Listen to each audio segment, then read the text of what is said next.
Hello नमस्कार साथियों, मैं एचपी सिंह आप सभी का स्वागत करता हूं खान सर के पॉकेट्स की बुक के रिवीजन वाले सेशन में।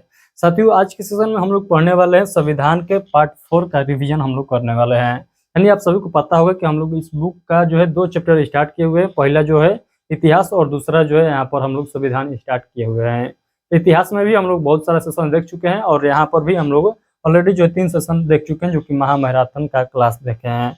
तो आज का जो सेशन रहने वाला है महामैराथन पार्ट 4 रहने वाला है। तो आज के सेशन में हम लोग क्या क्या देखेंगे, आज के सेशन में आप लोग को पता लग जाएगा। तो जो लोग नए इस चैनल पर आए हुए हैं, मैं उनसे जो एक बात कहना चाहूँगा, यदि आप लोग किसी भी गवर्नमेंट एग्जाम का तैयारी करना चाहते हैं तो आप लोग के लिए ये बुक जो है बहुत ही महत्वपूर्ण है। यदि आप लोग का एग्जाम में जीएस से क्वेश्चन पूछा जाता है तो ये बुक जो है आप लोग के लिए बहुत ज़्यादा महत्वपूर्ण है। आप लोग को पता होगा कि बिहार पुलिस कांस्टेबल का जो है वैकेंसी भी आ चुका है, नोटिफिकेशन जारी कर दिया गया है, जिसका फॉर्म 18 तारीख से फिलअप होगा। तो जो बिहार पुलिस की तैयारी करने वाले स्टूडेंट है, मैं उनको खासकर कहूँगा कि ये बुक पढ़ लीजिए। इसके अलावा आप लोगों को कुछ और नहीं पढ़ना है, क्योंकि ये बुक पढ़ लीजिए, इसके अलावा आप लोग को कुछ नहीं देखना है। ये बुक ही आप लोगों का सिलेक्शन दिला देगा, ये 100% मैं गारंटी के साथ कह सकता हूँ। आप लोग को लगे कि नहीं और कुछ पढ़ना है तो आप लोग करंट अफेयर पढ़ लीजिएगा और प्लस में ये बुक पढ़ लीजिएगा। उसके अलावा दूसरा और कुछ नहीं पढ़ना है, ना आप लोग को किसी मास्टर का पेड कोर्स लेना है, ना आप लोग को कहीं ऑफलाइन जाकर पढ़ना है। केवल आप लोग इस बुक को रिवीजन कर लीजिए। मैं ये नहीं कर रहा हूँ कि आप लोग इस वीडियो के माध्यम से ही रिवीजन करिए, मैं ये कह रहा हूँ कि बुक मंगा लीजिए और लाइन बाय लाइन आप लोग घर ही रिवीजन कर लीजिए। ये नहीं कि आप लोग वीडियो देखिएगा तभी आप लोग का रिवीजन होगा, ऐसा कोई नहीं है। आप लोग का जो अच्छा लगे उसके माध्यम से आप लोग कर सकते हैं। अदरवाइज आप लोग को लगे कि नहीं हमसे नहीं हो पाता है, अकेले बैठकर नहीं पढ़ पाते हैं, तो आप लोग हमसे जुड़कर भी बुक का रिवीजन कर सकते हैं। तो चलिए हम लोग आज के सेशन में जो पढ़ने वाले हैं मैं आप लोग को बता दूं। कल के सेशन में हम लोग जो पढ़ चुके थे, संघीय कार्यपालिका देख चुके थे, राष्ट्रपति के बारे में हम लोग देख चुके थे, और हम लोग क्या देख चुके थे कल के सेशन में, तो उपराष्ट्रपति के बारे में भी हम लोग पढ़ चुके थे। आज के सेशन में हम लोग क्या पढ़ने वाले हैं, आज के सेशन में हम लोग प्रधानमंत्री एवं मंत्रिपरिषद के बारे में पढ़ेंगे। प्रधानमंत्री एवं मंत्रिपरिषद, और साथ में हम लोग क्या देखेंगे, संसद हम लोग देखेंगे। तो पार्लियामेंट हम लोग पढ़ेंगे और प्रधानमंत्री से रिलेटेड पढ़ेंगे, और जो है क्या पढ़ेंगे तो मंत्रिपरिषद से रिलेटेड हम लोग पॉइंट ज़्यादा देखने वाले हैं। तो चलिए हम लोग इस सेशन को स्टार्ट करते हैं। आप लोग क्या करिए, इस वीडियो को फुल स्क्रीन में कर लीजिए और जो जो मैं पॉइंट बताऊंगा उसको आप लोग बेहतरीन तरीके से समझते चलिएगा। चलिए सभी लोग वीडियो को फुल स्क्रीन में कर लीजिए। तो चलिए हम लोग आज के सेशन को स्टार्ट करते हैं। तो आज के सेशन में जो हम लोग पढ़ने वाले हैं मंत्रिपरिषद एवं हम लोग क्या देखेंगे, प्रधानमंत्री के बारे में देखेंगे। तो प्रधानमंत्री एवं मंत्रिपरिषद से रिलेटेड हम लोग पॉइंट देखेंगे, आर्टिकल देखेंगे, और उसके बाद जो है आगे के क्वेश्चन को भी हम लोग देखने वाले हैं। यानी आज का जो सेशन चलने वाला है ये 1 से 1.5 घंटा आप लोग को देखने को मिलेगा।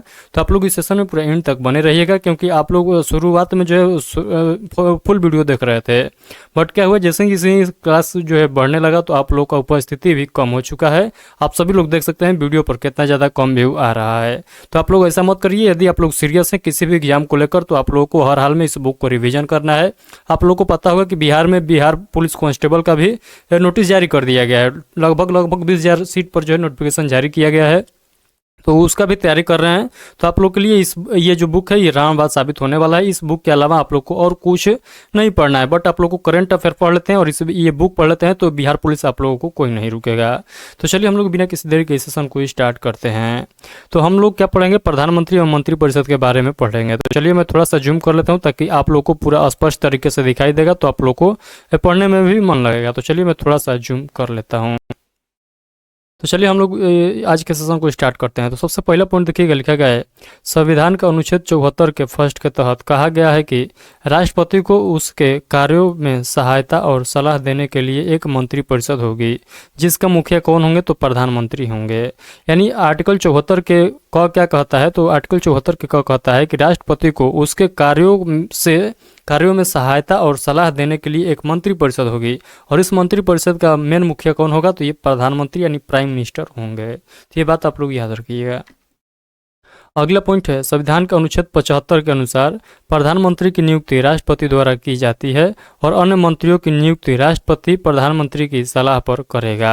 तो ये बात आप लोग जरूर याद रखिएगा। ये जो आर्टिकल है, ये आर्टिकल 75 बहुत बार एग्जामिनर पूछता है कि बताइए किस आर्टिकल के तहत प्रधानमंत्री जो है शपथ लेते हैं। तो आप लोग बताइएगा आर्टिकल 75 यानी अनुच्छेद 75 के तहत प्रधानमंत्री राष्ट्रपति के द्वारा शपथ लेते हैं, और बाकी मंत्री यानी मंत्रिपरिषद के जितने मंत्री हैं उनका शपथ कौन दिलाते हैं, तो आप लोग कहिएगा प्रधानमंत्री की सलाह पर राष्ट्रपति दिलाते हैं। तो इतना पॉइंट आप लोग को याद रखना है आर्टिकल 75 से रिलेटेड। अगला पॉइंट है, वास्तव में राष्ट्रपति उसी व्यक्ति को प्रधानमंत्री पद पर नियुक्त करता है जो लोकसभा में बहुमत प्राप्त दल का नेता होता है। ये तो सभी लोग जानते हैं, जिस दल का जो है बहुमत प्राप्त होगा उसी दल से किसी व्यक्ति को, किसी मंत्री को क्या बनाया जाएगा, प्रधानमंत्री बनाया जाएगा। ये तो सभी लोग जानते हैं। किंतु यदि लोकसभा में किसी भी दल का स्पष्ट बहुमत प्राप्त न हो तो उस कंडीशन में क्या होगा, मैं आप लोग को अभी बतला रहा हूँ। यदि मान लीजिए कोई दल को बहुमत प्राप्त नहीं हुआ होगा, तब कैसे होगा, जिससे इस बार हुआ कि बीजेपी को भी बहुमत प्राप्त नहीं था, तब जो है किस प्रकार से ये जो है सरकार बना, कौन जो है प्रधानमंत्री बनेंगे, तो आप लोग ध्यान से समझिएगा। तो मान लीजिए कोई दल का जो है बहुमत प्राप्त नहीं होता है, तो उस कंडीशन में राष्ट्रपति अपने विवेकानुसार सामान्यतः सबसे बड़े दल या गठबंधन के नेता को प्रधानमंत्री नियुक्त कर सकते हैं। तो मान लीजिए चारों पार्टियां लड़ रही थी, चारों पार्टी में से किसी भी पार्टी को बहुमत नहीं मिला, यानी जो सीट है उसका आधा से एक अधिक सीट मिलता है तो उसी को हम लोग बहुमत कहते हैं, यानी उससे ज़्यादा नहीं मिला, उससे कम ही मिला है। तो अब राष्ट्रपति क्या करेंगे, अब देखेंगे कि उसमें उस दल में यानी कि जो सबसे बड़ा दल कौन है उसके बेसिस पर भी प्रधानमंत्री को चुन सकते हैं, अदरवाइज उसको गठबंधन करके भी जो है प्रधानमंत्री चुना जा सकता है। तो यही बात यहाँ पर बतलाया गया है, तो इसको भी आप लोग ध्यान से पढ़िएगा। ऐसे प्रधानमंत्री की राष्ट्रपति एक माह के भीतर सदन में विश्वास मत हासिल करने को कहता है। तो ये भी पॉइंट आप लोग याद रखिएगा। अगला पॉइंट है अनुच्छेद 78। ये क्या कहता है, तो आप लोग ध्यान से समझिएगा। कह रहा है, राष्ट्रपति को जानकारी देने आदि के संबंध में प्रधानमंत्री के कर्तव्य है। ये पॉइंट भी आप लोग याद रखिएगा, यानी राष्ट्रपति की जानकारी देने आदि के संबंध में प्रधानमंत्री का कर्तव्य है। तो ये पॉइंट आप लोग को याद रखना है। यानी आप लोगों से पूछता है, ऐसे क्वेश्चन पूछता है कि बतलाइए वो कौन सा आर्टिकल है जो प्रधानमंत्री को जो है राष्ट्रपति को सलाह देने का कर्तव्य निर्धारित करता है। तो आप लोग बतलाइएगा अनुच्छेद 78। अगला पॉइंट है 1979 में राष्ट्रपति नीलम संजीव रेड्डी द्वारा चौधरी चरण सिंह यानी गठबंधन के नेता को स्वविवेक के आधार पर प्रधानमंत्री नियुक्त किया गया था। तो ये पॉइंट जरूर आप लोग याद रखिएगा। अब आइए हम लोग बात करते हैं आगे के पॉइंट को। तो चलिए हम लोग इस पॉइंट को देखते हैं। यदि आप लोग को इस बुक का पीडीएफ चाहिए तो मैं आप लोग को बता दूं, पीडीएफ के लिए आप लोग को थोड़ा बहुत पे करना होगा। पे करने के लिए मैं आप लोग को इस वीडियो के एंड में स्कैनर दे दूंगा, उस पर आप लोग को 21 रुपया जो है पे करना होगा। और इस बुक का यानी जो खान सर के पॉकेट जी के बुक का सेकंड पार्ट है और जो है फर्स्ट पार्ट है, दोनों का यानी फर्स्ट एडिशन और प्लस सेकंड एडिशन का पीडीएफ मैं आप लोग को दे दूंगा। 21 रुपया आप लोग को पे करना होगा, मैं स्कैनर इस वीडियो के एंड में आप लोग को दिखा दूंगा। तो चलिए अभी आप लोग पढ़िएगा। इसको कहा गया है, प्रधानमंत्री की नियुक्ति में राष्ट्रपति तब भी स्वविवेक का प्रयोग कर सकता है जब अचानक प्रधानमंत्री की मृत्यु हो जाए, उसका स्पष्ट उत्तराधिकारी न हो। उदाहरण के लिए 1984 में इंदिरा गांधी की हत्या के बाद राष्ट्रपति ज्ञानी जैल सिंह ने राजीव गांधी को प्रधानमंत्री नियुक्त किया था। तो ये पॉइंट भी आप लोग याद रखिएगा। अगला पॉइंट है, प्रधानमंत्री की पदावधि यानी सैद्धांतिक रूप से प्रधानमंत्री राष्ट्रपति के प्रसाद पर्यंत अपना पद ग्रहण करता है, किंतु व्यवहार में राष्ट्रपति प्रधानमंत्री को तब तक बर्खास्त नहीं कर सकता है जब तक उसे लोकसभा में बहुमत प्राप्त है। तो ये भी पॉइंट आप लोग याद रखिएगा। अगला पॉइंट है, यदि लोकसभा मंत्रिपरिषद के प्रति अविश्वास प्रस्ताव पारित कर दे तो प्रधानमंत्री सहित मंत्रिपरिषद को त्याग पत्र देना पड़ता है, किंतु यदि प्रधानमंत्री त्याग पत्र न दे तो राष्ट्रपति द्वारा उसे पद मुक्त किया जा सकता है। इस प्रकार प्रधानमंत्री का कार्यकाल जो है निश्चित नहीं होता है। ये पॉइंट भी आप लोग याद रखिएगा।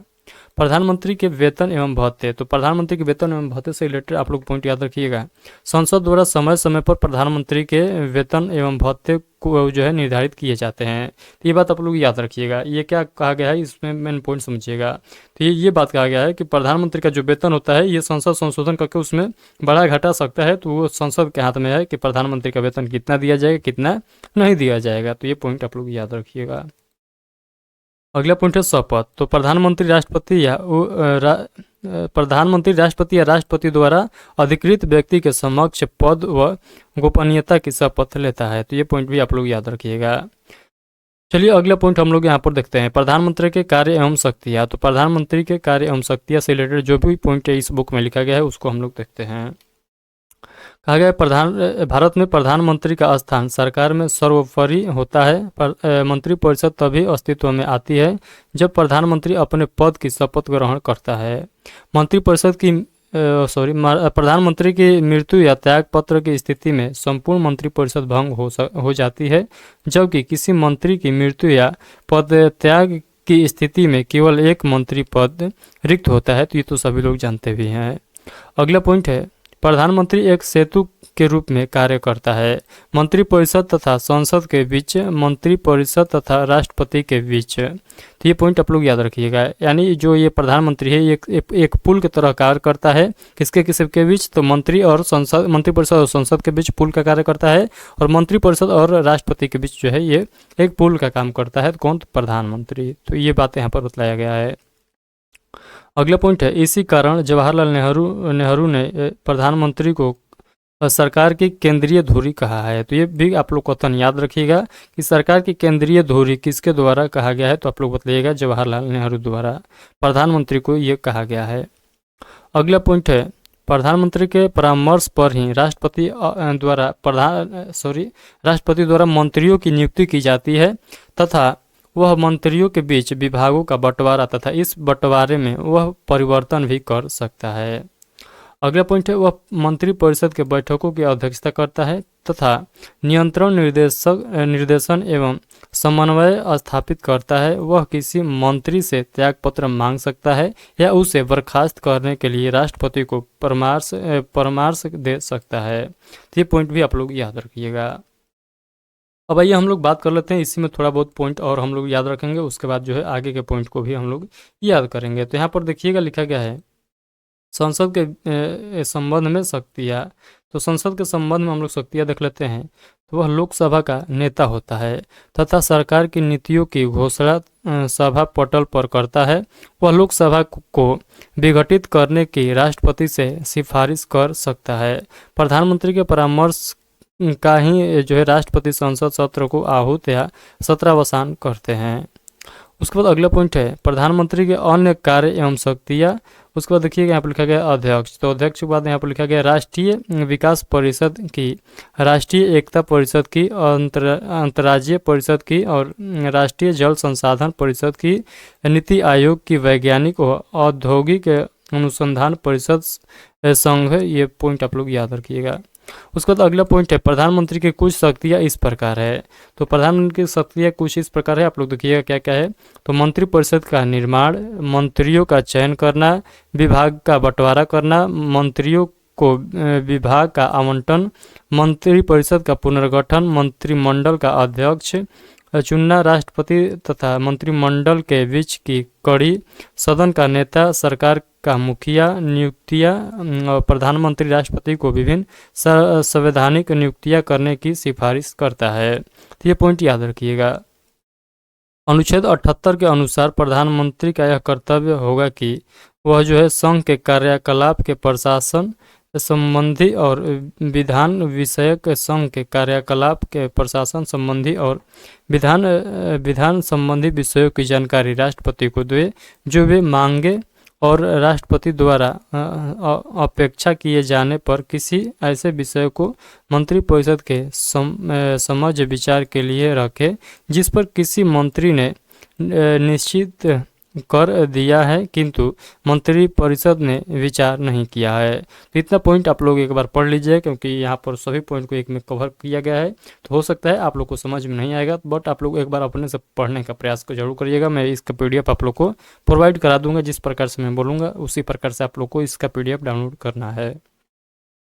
चलिए अगला पॉइंट पढ़िएगा। यहाँ पर लिखा गया प्रधानमंत्री विदेश नीति का निर्धारक है। वह विदेश नीति के सफल क्रियान्वयन के लिए उत्तरदायी होता है, इसीलिए प्रधानमंत्री को विदेश नीति का सूत्रधार कहते हैं। वह मंत्रिमंडल की बैठकों की अध्यक्षता करता है और विभिन्न मंत्रियों के कार्यों में समन्वय स्थापित करता है। अगला पॉइंट है प्रधानमंत्री की भूमिका। तो प्रधानमंत्री की भूमिका क्या होता है, आप लोग यहाँ पर ध्यान से पढ़िएगा। मैं थोड़ा सा इसका जो है पेन का जो है साइज थोड़ा सा पतला करने का प्रयास करता हूँ, देखते हैं होता है कि नहीं। चलिए हो गया। यहाँ पर देखिए लिखा गया प्रधानमंत्री संपूर्ण राष्ट्र का केंद्र बिंदु होता है। वह संघ की कार्यपालिका का वास्तविक प्रधान होता है। वह नीति निर्धारण व क्रियान्वयन के लिए उत्तरदायी है। तथा प्रशासनिक दक्षता के साथ साथ जनता और सरकार तथा संसद के बीच संबंध एवं संपर्क बनाए रखता है। प्रधानमंत्री की भूमिवध के संबंध में विभिन्न राजनीतिज्ञों एवं विविधताओं ने अपने अपने विचार दिए हैं। तो यहाँ पर विचार देखिएगा मुनरो के द्वारा क्या कहा गया है। तो यहाँ पर प्रधानमंत्री राज्य रूपी जहाज का कप्तान है। तो जो प्रधानमंत्री होते हैं ये राज्य रूपी जहाज का कप्तान होते हैं। ये किसके द्वारा कहा गया है? मुनरो के द्वारा कहा गया है। अगला पॉइंट लॉर्ड माले के द्वारा क्या कहा गया है? प्रधानमंत्री जो है वह समान पद वालों में प्रथम है। तो समान पद वालों में प्रथम है कौन? तो प्रधानमंत्री। डॉक्टर अंबेडकर के द्वारा क्या कहा गया है? वास्तव में प्रधानमंत्री संपूर्ण तंत्र की धुरी है। तो वास्तव में प्रधानमंत्री संपूर्ण तंत्र की धुरी है, ये किसका कथन है? तो डॉक्टर भीमराव अंबेडकर का ये कथन है। इतना पॉइंट आप लोग को क्या करना है? हर हाल में याद रखना है। अब आइए हम लोग बात कर लेते हैं। यहाँ पर थोड़ा सा डायग्राम के माध्यम से बतलाने का प्रयास किया गया है, तो उसको हम लोग क्या करते हैं उसको देख लेते हैं। तो थोड़ा सा आप लोग वेट कर लीजिएगा, क्योंकि यहाँ पर लग रहा है कि थोड़ा सा पीसी जो है मेरा हैंग कर रहा है, क्योंकि यहाँ पर पीडीएफ जो है टोटल एक साथ मैंने ओपन कर दिया हूँ। इसी की वजह से यहाँ पर थोड़ा सा जो है प्रॉब्लम क्रिएट हो रहा है। तो आप लोग को कुछ नहीं, थोड़ा सा वेट कर लेना है, ये ऑटोमेटिक जो है ठीक हो जाएगा। तो चलिए सेशन जो है पुनः स्टार्ट हो चुका है, तो आप लोग ध्यान से समझिएगा। तो यहाँ पर हम लोग डायग्राम के माध्यम से देखेंगे प्रधानमंत्री का यहाँ पर लिस्ट हम लोग देखेंगे कि कौन प्रधानमंत्री कब थे और वो उनका कार्यकाल क्या था और वो किस दल के जो है नेता थे, यानी किस दल से वो प्रधानमंत्री बने थे। तो यहाँ पर देखिएगा सबसे पहले हम लोग बात कर लेते हैं पंडित जवाहरलाल नेहरू। ये कब बनते हैं प्रधानमंत्री? तो 15 अगस्त 1947 को बनते हैं। और ये कब तक रहते हैं? तो 27 मई 1964 तक ये प्रधानमंत्री रहते हैं। और ये किस दल के नेता थे? तो आप लोग कहिएगा भारतीय राष्ट्रीय कांग्रेस के नेता थे। इनका चुनाव क्षेत्र कौन सा था, यानी किस जगह से चुनाव लड़े थे? तो आप लोग बताइएगा इलाहाबाद उत्तर प्रदेश से ये चुनाव लड़े थे। तो इसी प्रकार से आप लोग को पूरा जो है इसका जो सीरियल बाई नाम याद रख लेना है कि उसके बाद जो है कौन प्रधानमंत्री आते हैं, क्योंकि यहाँ पर सीरियल वाइज भी पूछ लेता है कि बताइए 5 नंबर पर जो है सीरियल वाइज कौन प्रधानमंत्री बने थे हमारे देश के। तो आप लोग जिसे बता सकते हैं इंदिरा गांधी बनी थी। तो इस प्रकार से आप लोग को पूरा जो है नाम याद रख लेना है और सीरियल बाई में आप लोग को नाम याद रखने का प्रयास करना है। और आप लोग को लेटेस्ट नाम भी याद करना है कि नरेंद्र मोदी जो है तीसरी बार प्रधानमंत्री बन चुके हैं, आप सभी लोग जानते हैं। तो ये सभी पॉइंट आप लोग याद रखिएगा। चलिए हम लोग आगे के पॉइंट को समझते हैं। तो आई होप कि ये सभी लोग याद कर लेंगे। नहीं याद करिएगा तो आप लोग कहिएगा, मैं एक बार इसको आप लोग को याद कराने का प्रयास करूंगा, ट्रिक के माध्यम से आप लोग को याद कराने का प्रयास करूंगा। अदरवाइज आप सभी लोग जानते हैं कि मैं ट्रिक के माध्यम से आप लोग को ज़्यादा सपोर्ट नहीं करता हूं कि ट्रिक के माध्यम से याद करिए, क्योंकि ट्रिक हर जगह काम नहीं करता है, ट्रिक फेल भी हो जाता है। तो मैं सलाह नहीं दूंगा ट्रिक के माध्यम से, बट आप लोग कहिएगा तो मैं करा भी दूंगा। चलिए यहाँ पर देखिएगा प्रधानमंत्री से महत्वपूर्ण तथ्य यहाँ पर हम लोग देख लेते हैं।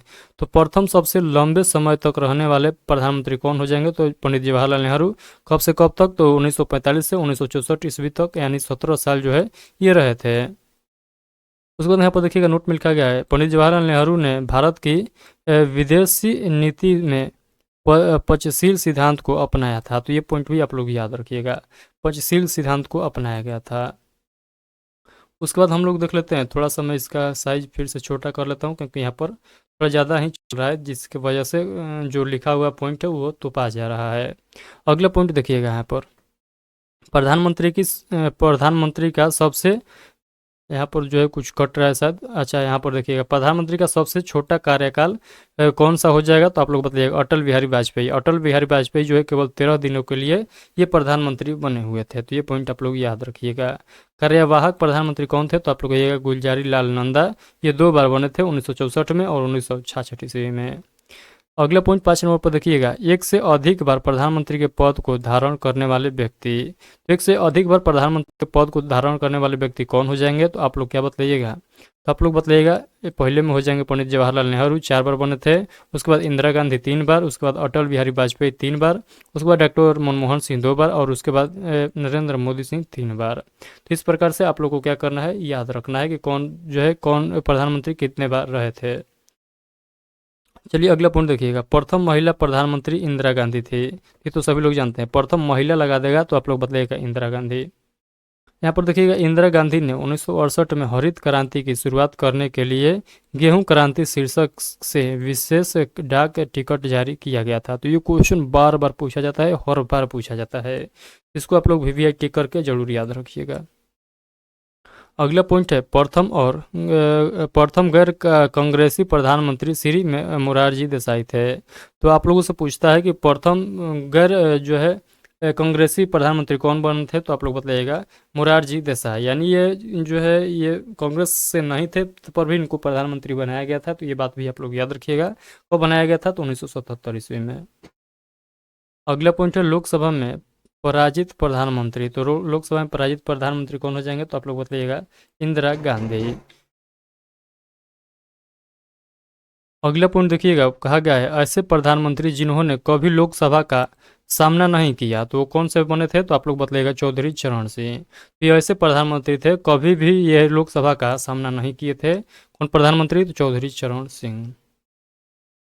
अगला पॉइंट है पंडित जवाहरलाल नेहरू, लाल बहादुर शास्त्री व इंदिरा गांधी ऐसे प्रधानमंत्री हैं जो पद पर रहते हुए मृत्यु को प्राप्त हुए थे। तो आप लोगों से डायरेक्ट क्वेश्चन पूछा जाता है कि वो कौन से प्रधानमंत्री हैं जिनका कार्यकाल के दौरान ही मृत्यु हो गया था। ऑप्शन दे देगा, उसमें से हो सकता है लाल बहादुर शास्त्री रहे और बाकी 3 ऑप्शन जो है अलग रहे, और हो सकता है कि ये तीनों ऑप्शन दे दे और एक ऑप्शन अलग रहे और पूछ देगा कि इनमें से कौन वो प्रधानमंत्री है जिनका कार्यकाल के दौरान रहते हुए मृत्यु नहीं हुआ है। तो इस प्रकार से क्वेश्चन बन सकता है। तो आप लोग ये तीनों नाम को याद रखिएगा, जिससे क्वेश्चन घुमाए उससे आप लोग का मतलब नहीं है। हर हाल में क्वेश्चन बनना चाहिए, मेन फंडा ये होना चाहिए। अगला पॉइंट यहाँ पर देखिएगा, लिखा गया है पंडित जवाहरलाल नेहरू भारत के ऐसे प्रधानमंत्री थे जिनके विरुद्ध लोकसभा में अविश्वास प्रस्ताव लाया गया था। तो ये पॉइंट भी आप लोग बहुत जो है महत्वपूर्ण टिक लगाकर याद रखिएगा। ये एक ऐसे प्रधानमंत्री थे जिनके विरुद्ध जो है एक बार अविश्वास प्रस्ताव लाया गया था लोकसभा में। अविश्वास प्रस्ताव जेबी कृपलानी द्वारा लाया गया था। ये पॉइंट भी याद रखिएगा। यह 22 अगस्त 1963 को लोकसभा में बहस के लिए रखा गया जो पारित न हो सका। तो ये पॉइंट भी याद रखिएगा।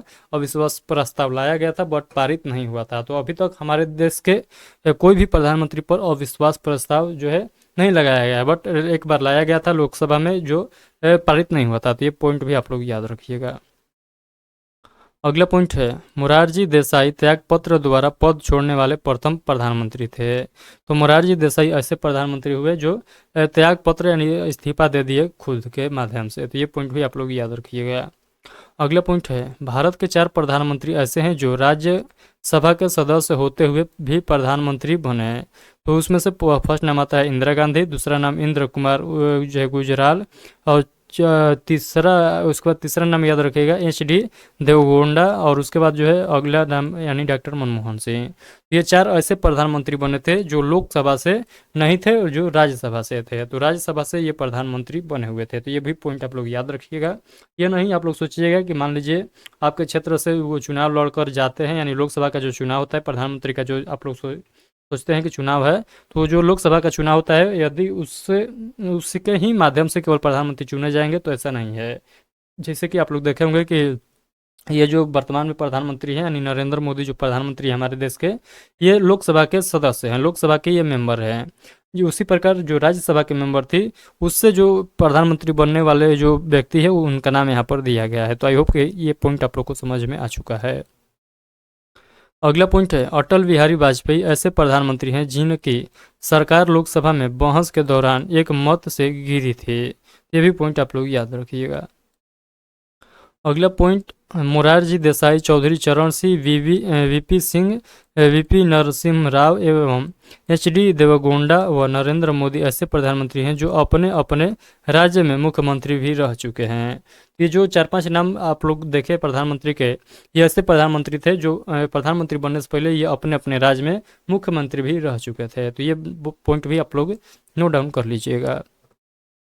अगला पॉइंट है लाल बहादुर शास्त्री पद पर रहते हुए मृत्यु वाले दूसरे प्रधानमंत्री बने। भारत पाक युद्ध 1965 के समय प्रधानमंत्री इन्होंने जय जवान जय किसान का नारा भी दिया था। तो लाल बहादुर शास्त्री का दूसरा नाम लाल बहादुर शास्त्री से दूसरा पॉइंट आप लोग याद रखिएगा कि ये दूसरे ऐसे प्रधानमंत्री थे जिनका कार्यकाल के दौरान ही मृत्यु हो गया था और इन्हीं के द्वारा नारा दिया गया था। कब? तो भारत पाक युद्ध के समय 1965 ईस्वी में जय जवान जय किसान का। अगला पॉइंट है इंदिरा गांधी। इंदिरा गांधी इनका कार्यकाल 15 वर्ष का है और इनके कार्यकाल के दौरान सर्वाधिक बार अविश्वास प्रस्ताव लाया गया। इसके कार्यकाल के दौरान ही विपक्ष के नेता के पद को संवैधानिक दर्जा दिया गया, वह पद के दौरान मृत्यु की गई। तो ये पॉइंट भी आप लोग याद रखिएगा। अगला पॉइंट है मोरारजी देसाई, सबसे उम्रदराज प्रधानमंत्री थे, यानी कहने का मतलब कि सबसे जो एजकर जो प्रधानमंत्री बने थे ये यही थे, मोरारजी देसाई। इन्होंने सर्वाधिक यानी 10 बार बजट पेश किया था। तो ये पॉइंट भी आप लोग याद रखिएगा। अगला पॉइंट है राजीव गांधी, यह सबसे युवा प्रधानमंत्री थे, 40 वर्ष की उम्र में ये प्रधानमंत्री बन चुके थे। तो ये भी पॉइंट आप लोग को याद रखना है। विश्वनाथ प्रताप सिंह, तो विश्वनाथ प्रताप सिंह यानी अविश्वास प्रस्ताव के बाद इस्तीफा देने वाले प्रथम प्रधानमंत्री यही बने थे। उसके बाद अगला पॉइंट है चंद्रशेखर, ऐसे पहले प्रधानमंत्री जो प्रधानमंत्री बनने से पहले किसी भी संवैधानिक पद पर नहीं रहे। तो ये भी पॉइंट आप लोग को याद रखना है। वीपी नरसिम्हा राव दक्षिण भारत के प्रथम प्रधानमंत्री रहे, इन्होंने पूर्व की ओर देखो नीति को अपनाया तथा भारत में आर्थिक सुधार की नीति को 1991 में अपनाया। ये पॉइंट भी आप लोग को याद रखना है। उसके बाद हम लोग आगे के पॉइंट को देख लेते हैं। यहाँ पर देखिएगा एचडी देवगौड़ा, यहाँ पर लिखा गया कर्नाटक मुख्यमंत्री पद से इस्तीफा देकर प्रधानमंत्री बने। यह तीसरे मोर्चे यानी क्षेत्रीय दल और गैर कांग्रेसी और भाजपा की तरफ से प्रधानमंत्री बने। अटल बिहारी वाजपेयी कार्यकाल पूरा करने वाले प्रथम और गैर कांग्रेसी प्रधानमंत्री बने थे। तो ये भी पॉइंट आप लोग को याद रखना है। उसके बाद डॉक्टर मनमोहन सिंह के नाम आता है, प्रथम सिख प्रधानमंत्री थे। तो प्रथम सिख प्रधानमंत्री कौन थे, तो आप लोग बताइएगा। प्रथम सिख प्रधानमंत्री डॉक्टर मनमोहन सिंह। और आप लोग बताइएगा प्रथम मुस्लिम प्रधानमंत्री कौन थे, आप लोग इस वीडियो के कमेंट बॉक्स में जल्दी से छाप दीजिए। अगला पॉइंट है नरेंद्र दामोदर दास मोदी, यह भारत के 14वें प्रधानमंत्री हैं। प्रधानमंत्री कार्यकाल के आधार पर घटता हुआ क्रम यहाँ पर देख सकते हैं। सबसे ज़्यादा रहने वाले पंडित जवाहरलाल नेहरू, उसके बाद इंदिरा गांधी, उसके बाद नरेंद्र मोदी, और उसके बाद मनमोहन सिंह 2 बार। ये पॉइंट आप लोग को याद रखना है। 4 बार इंदिरा गांधी, 3 बार नरेंद्र मोदी, 3 बार मनमोहन सिंह 2 बार। अगला पॉइंट है उप प्रधानमंत्री, संविधान में उप प्रधानमंत्री के पद का उल्लेख नहीं है। यह प्रधानमंत्री की इच्छा पर निर्भर करता है कि वह मंत्रिपरिषद के किसी सदस्य को उप प्रधानमंत्री नियुक्त कर दे। उप प्रधानमंत्री की नियुक्ति प्रधानमंत्री द्वारा की जाती है। संविधान के अनुसार उप प्रधानमंत्री को कोई शक्ति प्राप्त नहीं है, उसे कैबिनेट स्तर के मंत्री का दर्जा प्राप्त होता है। 1968 में मोरारजी देसाई ने अपने प्रधानमंत्री काल में 2 उप मुख्यमंत्री बाबू जगजीवन राम तथा चौधरी चरण सिंह को नियुक्त किया। हमारे देश के इतिहास में पहली बार 2 व्यक्तियों को उप मुख्यमंत्री बनाया गया था। देश में सर्वाधिक 3 उप मुख्यमंत्री गुजरात राज्य से संबंधित रहे। भारत के उप मुख्यमंत्री की सूची जो है इस प्रकार है, जो कि मैं आप लोग को अभी दिखाने वाला हूँ। तो चलिए देखिए यहाँ पर। तो आप लोग याद रखिएगा कि जो उप मुख्यमंत्री का आप लोग पद सुने होंगे, ये संविधान का जो है विषय नहीं है, यानी संविधान में इसका कोई उल्लेख नहीं है। ये जो है प्रधानमंत्री जो है जो नियुक्त किए जाते हैं उनके विचार पर ये नियुक्ति किया जाता है। यानी वो सोचेंगे कि उप प्रधानमंत्री बनाया जाए तो वो बना भी सकते हैं अपने कार्य को बांटने के लिए, यानी अपना जो है अपने सिर से थोड़ा बहुत बोझ कम करना चाहते हैं तो उप प्रधानमंत्री के जो है थोड़े कर सकते हैं। ये पॉइंट आप लोग याद रखिएगा, यानी उप प्रधानमंत्री का हमारे देश के संविधान में कोई जिक्र नहीं है। तो ये पॉइंट आप लोग को जरूर याद रखना है, क्योंकि यहाँ पर एग्जामिनर क्वेश्चन घुमाता है आप लोगों से। यहाँ पर देखिएगा उप प्रधानमंत्री के नाम यहाँ पर दिया गया है। तो सरदार वल्लभ भाई पटेल बने थे उप प्रधानमंत्री, इनका कार्यकाल यहाँ पर लिखा गया है। उसके बाद मोरारजी जो है देसाई बने थे, चौधरी चरण सिंह, जगजीवन राम, यशवंत राव चौहान, उसके बाद चौधरी देवीलाल फिर बने थे, और लाल कृष्ण अडवाणी फिर बने थे। तो इतना जो है हमारे देश के उप प्रधानमंत्री बन चुके हैं, इतने व्यक्ति। अब आइए हम लोग बात कर लेते हैं मंत्रिपरिषद के बारे में। तो भारत में संसदीय शासन प्रणाली है, जिसे वेस्टमिंस्टर प्रणाली भी कहते हैं। तो वेस्टमिंस्टर प्रणाली के नाम से भी जाना जाता है, यानी भारत में संसदीय शासन प्रणाली है जिसे वेस्टमिंस्टर प्रणाली भी कहा जाता है। इस आधार पर मंत्रिपरिषद की नियुक्ति की जाती है। मंत्रिपरिषद का मुखिया जो होते हैं ये प्रधानमंत्री होते हैं, ये तो सभी लोग जानते भी हैं। संसदीय व्यवस्था में दोहरी कार्यपालिका पाई जाती है, जहां संवैधानिक शक्तियां राष्ट्रपति में, जबकि वास्तविक कार्यपालिका शक्तियां प्रधानमंत्री सहित मंत्रिपरिषद में निहित होती है। अनुच्छेद 74 से रिलेटेड आप लोग पॉइंट याद रखिएगा। राष्ट्रपति को सहायता और सलाह देने के लिए मंत्रिपरिषद होगी। तो ये बात कहाँ बतलाया गया है कि एक मंत्रिपरिषद होगा जो प्रधानमंत्री को सलाह और जो है क्या देगा, तो सलाह और ही सलाह और सहायता करेगा। तो ये किस आर्टिकल में बतलाया गया है, तो आप लोग याद रखिएगा आर्टिकल 74 में, अनुच्छेद 74 में।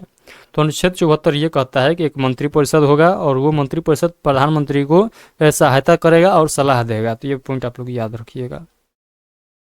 अगला पॉइंट अनुच्छेद 75 ये क्या कहता है, ये कहता है मंत्रियों के बारे में अन्य उपबंध है। तो मंत्रियों के बारे में अन्य उपबंध जो है ये किस आर्टिकल में है, तो आप लोग कहिएगा आर्टिकल 75 अनुच्छेद 75।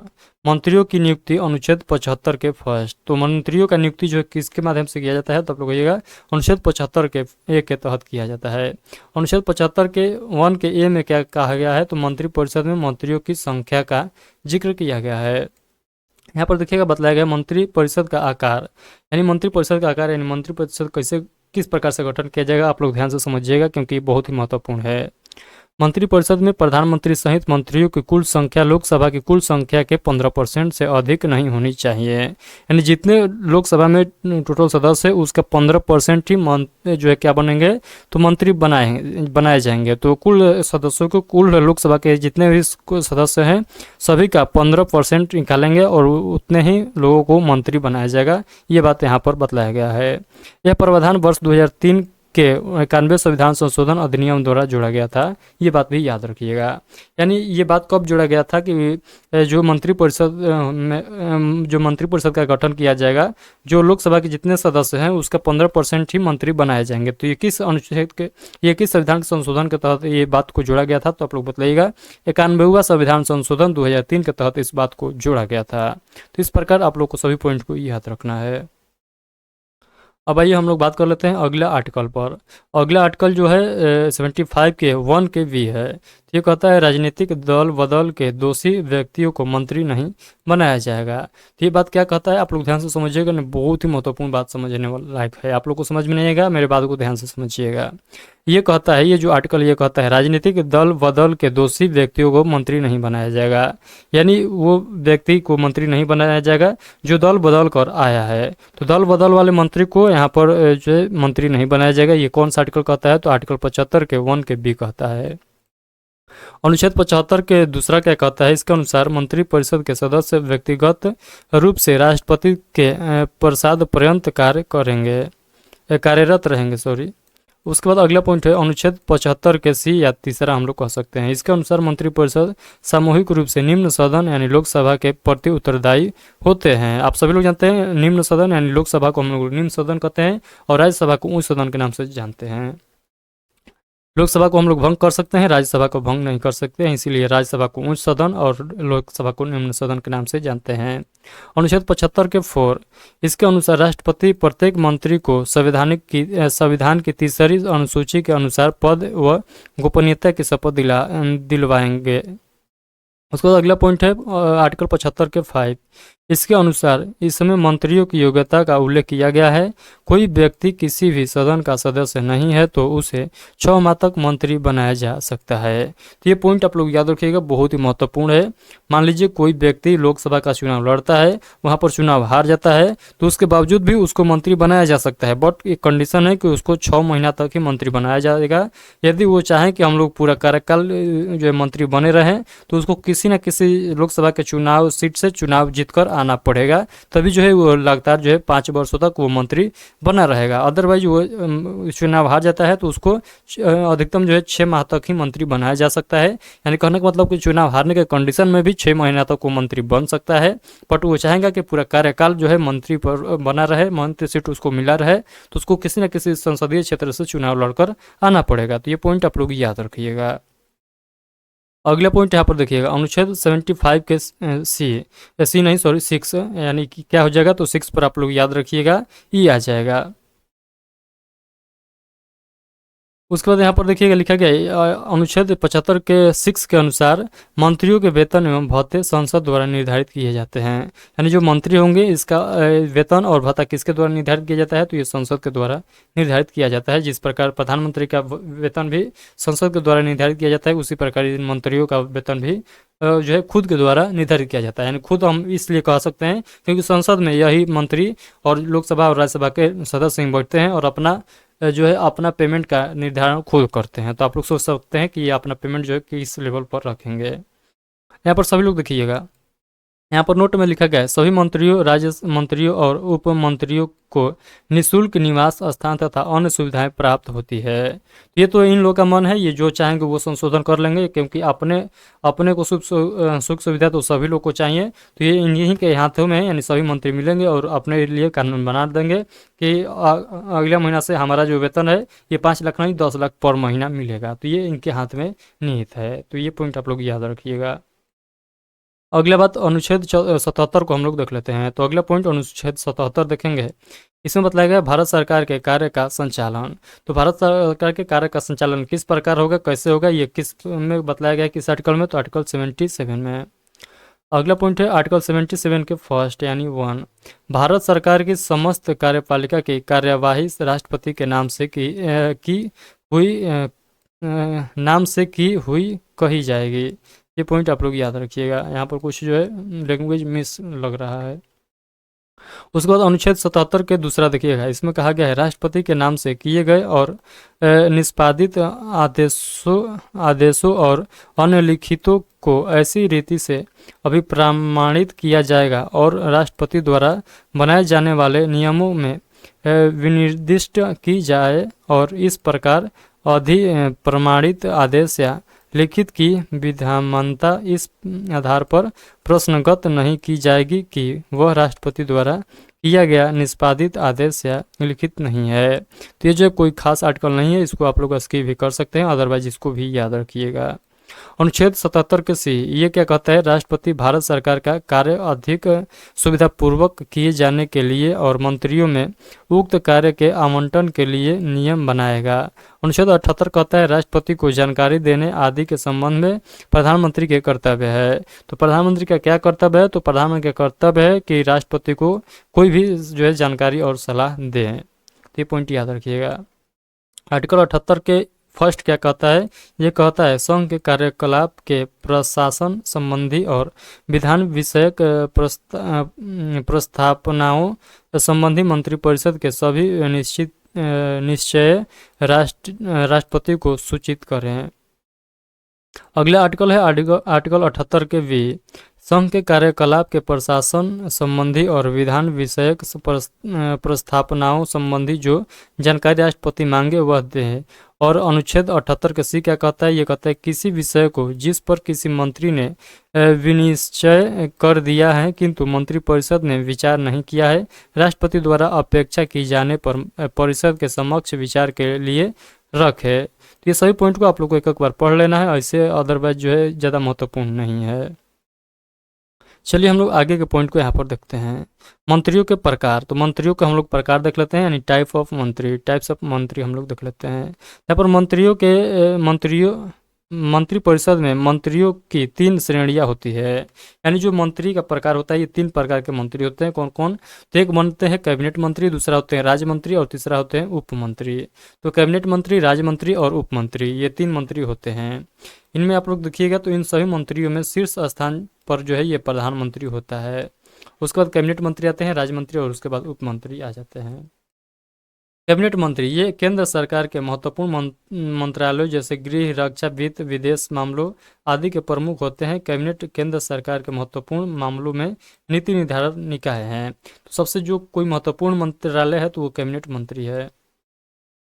उसके बाद यहाँ पर देखिएगा राज्य मंत्री, तो इन्हें या तो मंत्रालय या विभागों का स्वतंत्र प्रभाव दिया जाता है या कैबिनेट मंत्री से संबंध किया जा सकता है।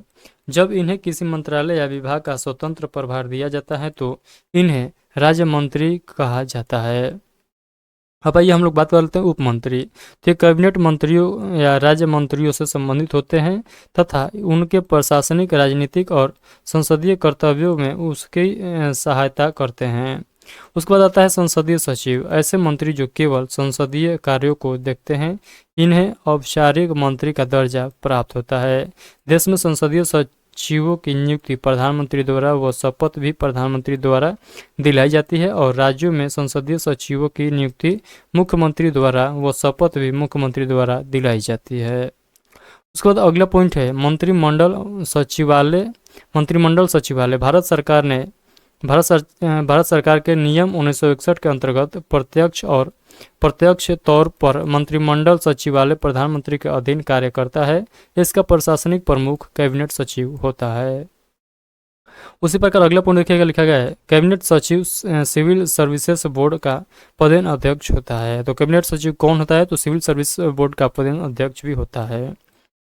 मंत्रिमंडल सचिवालय मंत्रिमंडल के बैठकों के लिए कार्यसूची तैयार करता है। वह मंत्रिमंडल समितियों के लिए सचिवालयी सहायता भी प्रदान करता है। यह विभिन्न मंत्रालयों के बीच समन्वय स्थापित करता है।